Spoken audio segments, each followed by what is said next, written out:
شخصيات صحراوية. شخصيات سياسية، فنية، إعلامية وإدارية نرصدها في هذا البرنامج. برنامج من إنتاج قناة صحراء تيوب. حمدي ولد الرشيد أخطبوط الصحراء. ينحدر حمدي ولد الرشيد من عائلة أولاد الرشيد الشهيرة بالصحراء. شقيقه خليهن ولد الرشيد كان قد سطع نجمه في الأعوام السابقة، مما عبد الطريق لحمدي ولد الرشيد لتسيد المشهد هو الآخر. فقبل 2002 لم يكن هناك أي ظهور للأخطبوط حمدي، حيث كان يعمل لحساب إحدى الشركات الإسبانية التي كانت تعمل بالعيون إبان الاستعمار الإسباني للمنطقة.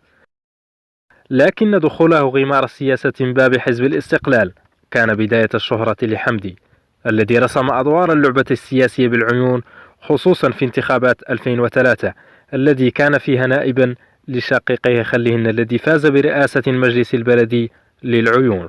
ومنذ ذلك الحين إلى اليوم هيمن الأخطبوط حمدي ولد الرشيد على مدينة العيون، واستغل الوضعية السياسية الحالية لصالحه، حيث أصبح سفيرا فوق العادة للسياسة المركزية للرباط على العيون والصحراء.